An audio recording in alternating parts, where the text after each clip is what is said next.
ನಮ್ಮ ಜೊತೆ ಮಾತನಾಡಲಿಕ್ಕೆ ಸಚಿವರಾದಂತಹ ಟಿ ರಘುಮೂರ್ತಿ ಅವರಿದ್ದಾರೆ, ಅವ್ರನ್ನ ಮಾತಾಡ್ಸೋಣ. ಸರ್, ಮೊದಲಿಗೆ ಇವತ್ತು ಖಾತೆ ಹಂಚಿಕೆ ಆಗಿರುವಂಥದ್ದು ಸರ್, ಎಷ್ಟು ಮಟ್ಟಿಗೆ ತೃಪ್ತಿ ಇದೆ ಸರ್ ಈ ಒಂದು ಖಾತೆನಲ್ಲಿ? ನಾವೀಗ ಖಂಡಿತ ಸಂಪೂರ್ಣವಾಗಿ ತೃಪ್ತಿ ಇದೆ.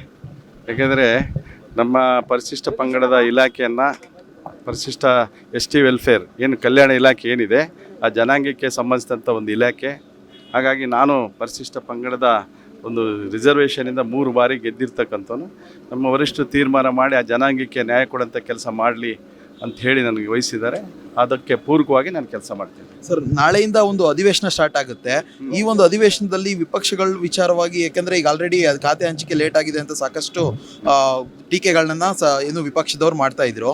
ಇದರಿಂದ ಏನಾದರೂ ಈಗ ಡಿಲೇ ಆದಂಥದ್ದು ಏನಾದರೂ ಕಷ್ಟ ಆಗುತ್ತಾ ಸರ್ ನಾಳೆ ಅಧಿವೇಶನದಲ್ಲಿ? ಏನೇನು ಕಷ್ಟ ಆಗೋದಿಲ್ಲ. ಈಗಾಗಲೇ ಯಾರೆಲ್ಲ ಕ್ವಶನ್ ಕೇಳಬೇಕು ಏನು ಕೊಡಬೇಕು ಅದನ್ನು ನಮ್ಮ ಎಲ್ಲ ಅಧಿಕಾರಿಗಳೆಲ್ಲ ಪ್ರಿಪೇರ್ ಮಾಡಿದ್ದಾರೆ.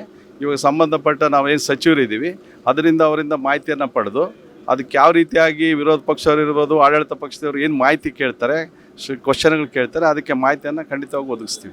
ಸರ್, ಇನ್ನು ನಿಮ್ಮ ಏನು ಕ್ಷೇತ್ರದಲ್ಲಿ ಒಂದು ಬರ ವಿಚಾರವಾಗಿ ನಿಮ್ಮ ಜಿಲ್ಲೆ ಕೂಡ ಓವರಲ್ ಆಗಿ ಬರ ವೀಕ್ಷಣೆಗೆ ಸಾಕಷ್ಟು ಒಳಪಟ್ಟಿದೆ. ಇನ್ನು ಬರ ಘೋಷಣೆ ಮಾಡಬೇಕು ಅನ್ನೋದು ಆಗಿದೆ. ಈ ಒಂದು ವಿಚಾರವಾಗಿ ಏನೆಲ್ಲ ಚಿಂತನೆಗಳು ಮಾಡಿದ್ದಾರೆ? ಈಗಾಗಲೇ ಚಿಂತನೆಗಳೆಲ್ಲ ಫೀಲ್ಡಲ್ಲೇ ಹೋಗಿ ಏನು ನಾವು 3ನೇ ತಾರೀಕು ನಾನು ಸಚಿವರಾದ ಮೇಲೆ ನಮ್ಮ ಕ್ಯಾಬಿನೆಟ್ ಮೀಟಿಂಗೆಲ್ಲ ಮುಖ್ಯಮಂತ್ರಿಗಳಿಗೆ ನಿರ್ದೇಶನ ನೀಡಿದ್ರು. ಅದಕ್ಕೆ ಪೂರಕವಾಗಿ 5ನೇ ತಾರೀಕಿಂದ ನಿನ್ನೆ 11ನೇ ತಾರೀಕುವರೆಗೂ ಇಡೀ ಜಿಲ್ಲೆಯಲ್ಲಿರ್ತಕ್ಕಂಥ 6 ತಾಲೂಕುಗಳು 6 ತಾಲೂಕುಗಳಲ್ಲಿ ಸಂಚರಿಸಿ ತೋಟಗಾರಿಕೆ ಇಲಾಖೆ ಇರ್ಬೋದು, ಅಗ್ರಿಕಲ್ಚರ್ ಇಲಾಖೆ ಇರ್ಬೋದು, ಕುಡಿಯೋ ನೀರಿಂದ ಇರ್ಬೋದು, ಬೇರೆ ಬೇರೆ ಏನೆಲ್ಲ ಸಮಸ್ಯೆಗಳಿದೆ ಅವನ್ನೆಲ್ಲ ಕೂಡ ಪೂರ್ಣವಾಗಿ ಪರಿಶೀಲನೆ ಮಾಡಿ ತದನಂತರ ನಮ್ಮ ಏನು ತಾಲೂಕ್ ಪಂಚಾಯತ್ಗೆ ಅಂದರೆ ತಾಲೂಕು ಮಟ್ಟದ ಅಧಿಕಾರಿಗಳು ಮತ್ತು ಜಿಲ್ಲಾ ಮಟ್ಟದ ಅಧಿಕಾರಿಗಳು ಜೊತೆಗೆ ಸಂಬಂಧಿಸಿದ ಶಾಸಕರು, ಬೇರೆ ಜನಪ್ರತಿನಿಧಿಗಳು ಅವರೊಂದಿಗೆ ಸಭೆ ಮಾಡಿ 6 ತಾಲೂಕುಗಳಲ್ಲಿ ಮತ್ತು ಜಿಲ್ಲಾ ಮಟ್ಟದ ಸಭೆಯನ್ನು ನಿನ್ನೆನೂ ಮಾಡಿ ಸಂಪೂರ್ಣವಾದ ವರದಿ, ಅಂದರೆ ನಾನು ಏನು ಕೆಲಸ ಮಾಡಿದ್ದೀನಿ ಆ್ಯಸ್ ಎ ಮಿನಿಸ್ಟರ್ ಅದನ್ನು ಮಾಹಿತಿಯನ್ನು ಈಗ ನಮ್ಮ ಮುಖ್ಯಮಂತ್ರಿಗಳಿಗೆ ಕೊಟ್ಟಿದ್ವಿ. ಮತ್ತು ಅಂಕಿಅಂಶಗಳೇನಿದೆ ನಿಖರವಾದ ಅಂಕಿಅಂಶಗಳನ್ನು ನಾವೇನು ನಿರ್ದೇಶನ ಮಾಡಿದ್ವಿ ಅದು ಜಿಲ್ಲಾಧಿಕಾರಿಗಳ ಮುಖಾಂತರ ನಾಳೆ ಅಥವಾ ನಾಡಿದ್ದು ಸರ್ಕಾರಕ್ಕೆ ಸಲ್ಲಿಕೆ ಆಗುತ್ತೆ ನಮ್ಮ ಚಿತ್ರದುರ್ಗ ಜಿಲ್ಲೆಯಲ್ಲಿ. ಕೊನೆಯದಾಗಿ ಸರ್, ಇವತ್ತಿನ CM ಜೊತೆ ಸಭೆಯಲ್ಲಿ ಏನು ಸೂಚನೆ ಕೊಟ್ಟು ಸರ್ ಅಧಿವೇಶನದ ವಿಚಾರ?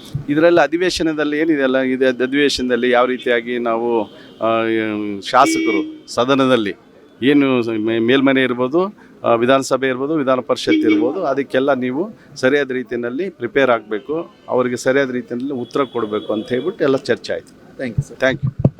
ಇದಿಷ್ಟು ಸಚಿವ ಟಿ ರಘುಮೂರ್ತಿ ಅವರ ಮಾತಾಗಿರುವಂಥದ್ದು. ಕ್ಯಾಮ್ರಾ ಪರ್ಸನ್ ನಿಶಾಂತ್ ಜೊತೆ ಜೀವನ್, ಅಶ್ವೇಕ ನ್ಯೂಸ್, ಬೆಂಗಳೂರು.